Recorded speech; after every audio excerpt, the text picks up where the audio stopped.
Welcome to Las Vegas, the sin capital of the world. It's Sin City. What happens in Vegas stays in Vegas. Las Vegas, Nevada is infamous for its partying, fling, and women. But behind the flashing lights and colors of this city actually lies some of the darkest and sketchiest industries in the entire world. There's about 600 women and children tonight here. I got threatened with my animal. From life-ruining addictions to human and even I wanted to get to the bottom of what exactly draws people to this deceptive city and expose the truth. I don't like it at all. I got laid off. Then this is my backup. This is Las Vegas, the sin capital of the world. All right, you guys, we have just arrived in Vegas and this place is absolutely crazy. What are your thoughts? Bro, my brain is overstimulated. I feel like I'm about to have a seizure. I felt like I was living in a movie, being surrounded by all these flashing lights and dopamine to my brain. But I now felt the urge to speak to some people on the street to see exactly why they're actually here in Vegas. What do you think the best thing is about Vegas? The lights and the booze. Yeah? The men tonight. The men tonight? Getting drunk. Yeah? The hoes. The hus. The hus. What sort of men do you like? Yeah, you are hot. Oh, thank you. Am I your type? You are my type. Oh, yeah. Yeah. What do you like doing in Vegas? Getting drunk. It's my birthday weekend. I'm f***ed up. I'm lit. I'm enjoying myself. I love the sluts. I get money. Hell of a time. What are you guys doing tonight in Vegas? Getting drunk. And what's the best thing about doing that? Getting drunk. Married, are you? Her and I are. Yes, actually. Wait, you're actually married? Yes. When did you get married? Today. Bro, that girl's your type. I can't, I'm a man of God now, I'm only looking for a girl in church. But let me ask you, hey, excuse me, how do you prove that? Can I get like the papers or something? Oh my God, I could show you photos. Show me photos. Oh, absolutely. So that's your marriage certificate. Yes. You can do whatever you want here, and that's the beauty of it all. I got a question for you. Are you a Christian by any chance? Oh yeah. We do YouTube documentaries. I thought this was like God's way of putting you in my life. You're gonna give me like some Bible verse or something. What's the funnest thing to do in this city? The nightclubs on the strip, I would say. Anything with a DJ, you can make it fun. It's, Matthew 16:26. What would profit a man if he had the whole world but lost his soul? What are your thoughts on that? That's very deep. I'm gonna think about that tonight when I go to bed. And why do you guys go out? Do you guys go out every weekend? We're young and turn, like you're Young and turn. How old are you guys? 21 and fun. We woke up, we had bottomless mimosas and a Jaeger bomb, and we're married. Happy marriage, girls, and nice to meet you, all right? Congratulations. That is the most bizarre thing I've ever seen in my entire life. How do you think it's going so far, Nick? Yeah, look, I'm just looking at the body language between both and it's not looking good. So I think just cut it out. You smoke a lot of...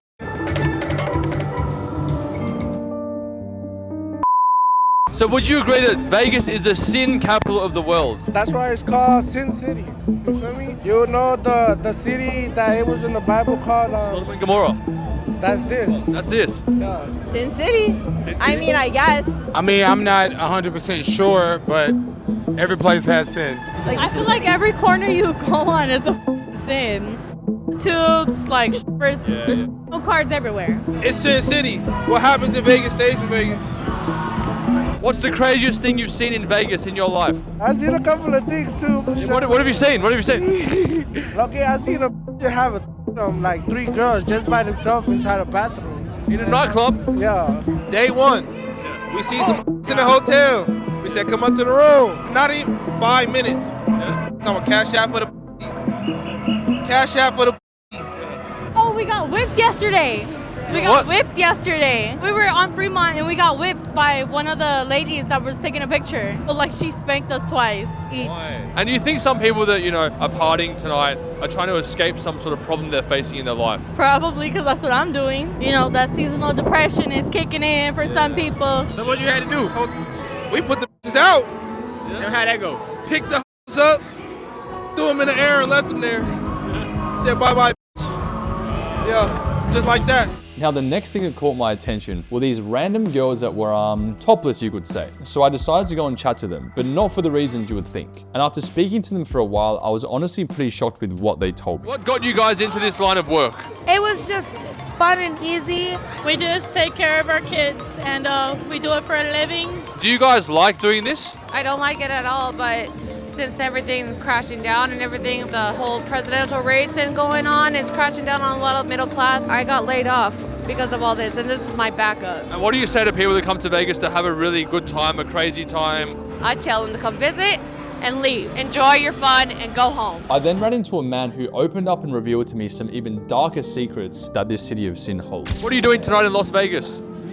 Preaching the gospel. It's a very terrible city, very sinful city, and very dark city. So what sort of things have you personally seen here? Everything from trafficking, human conventions. Wait, you said trafficking conventions? Oh yes, world #1 places where they have human out of and through. Whole rooms in different casinos and hotels where they train other guys how to traffic people better without being seen, without being heard. There's about 600 women and children trafficked a night here. And if there's a big events, more. If, say, for example, you know, a young girl was walking on the street and someone wanted to, you know, snatch her, what would the process be from like when they meet her to like maybe a few years down the track? You know, talk some small talk and whatever, you know, hey, let me buy you a drink, you know, dose a drink normally. Most of them that are out here aren't expecting someone to be bad. They'll drink it and then they'll set in within about 20-30 minutes. They'll be looking like they're silly drunk, and so then the guy will help them to the car, drive them to the trafficking area. They got a whole underground network system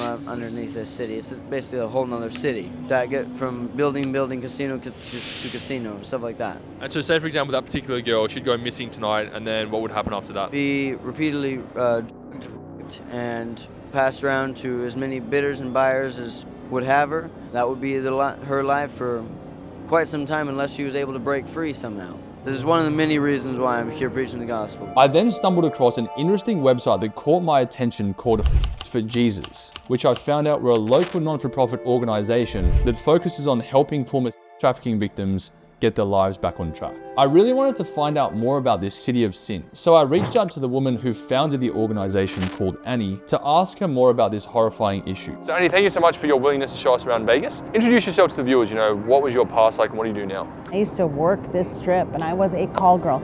And what that means, it's an escort. So people would call and they would ask for someone to come and take care of them. And that means in a sexual way. And how long were you doing this line of work for? How many years? 11 years. 11 years? 11 years straight, yes. And were you working every day, would you say? Every single day, and I never day? miss Christmas. Usually people that are doing this type of line of work, they are normally being. Were you, would you say, or you were Yes, absolutely. I didn't realize it. I could say to you honestly, I was, but I didn't think that was, and I thought it was my choice. But if I tried to leave, I got threatened with. I got my animals. They hold things that you love near and dear to your heart as hostage. That's how they control you, like a puppet. They isolate you from all your family and your friends. Yeah. They economically control everything that you have. Okay. You don't hold any of the money. Wow. And then they emotionally abuse you. They withhold affection. So you almost fall into manipulation and you fall in love with a person. Absolutely. So were you in love with your pimps, would absolutely. you say? Wow. I would have myself for him. While Annie and I were walking around, she pointed out to us what looked like a working girl in the shopping center. She's one.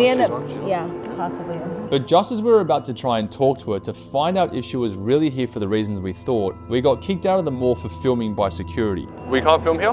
How did you spot this girl? So that one over there. She's all by herself. She's dressed really fancy, really cute.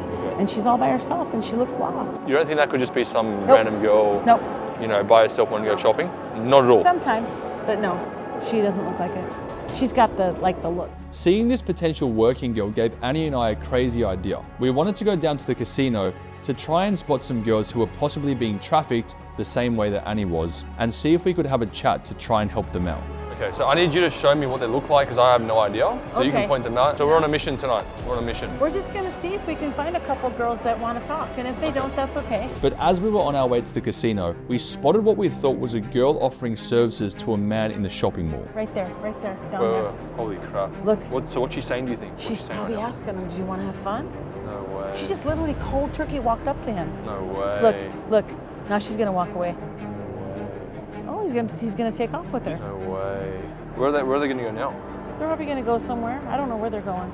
Holy crap. But now we finally arrived at the casino where we could get talking to some more girls and interview them about their current lives. Hey ladies, look pretty tonight. Where y'all going? Hey birthday girl. Annie, do you think those were? No, No? they're tourists. They're tourists. Yeah. Okay. The reason why I say that is because there's too many of them. Yeah. Number two, they're all dressed alike, so Yeah. it's a purposeful thing. Okay.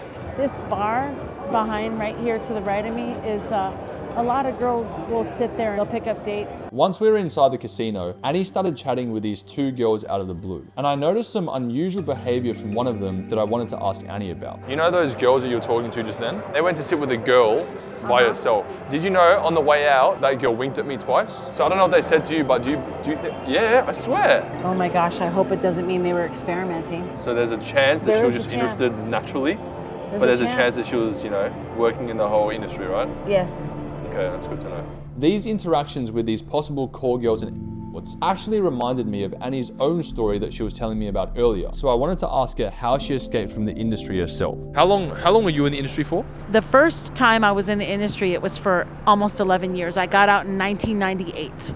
One of the customers got me out of it, believe it or not. And I worked at his auto body shop for 5-6 years. Yeah. At the very end of that, I had a complete nervous breakdown, complex trauma. 11 years of working in the sex industry. Came the last year. I got in again, and on August 2nd, 2003, I overdosed. Wow. And I cried out to Jesus. Wow. And I never have ever turned back. And I promised God that I would take his daughters and tell them about his love for them. Hardly any churches help us. I don't know why the church doesn't donate. Most churches don't. They're participating. That's my only explanation. Yeah. Guilty. And Annie, what drives you to do what you do every single day, you know, putting your life at risk and trying to help all these women that are, you know, being trafficked?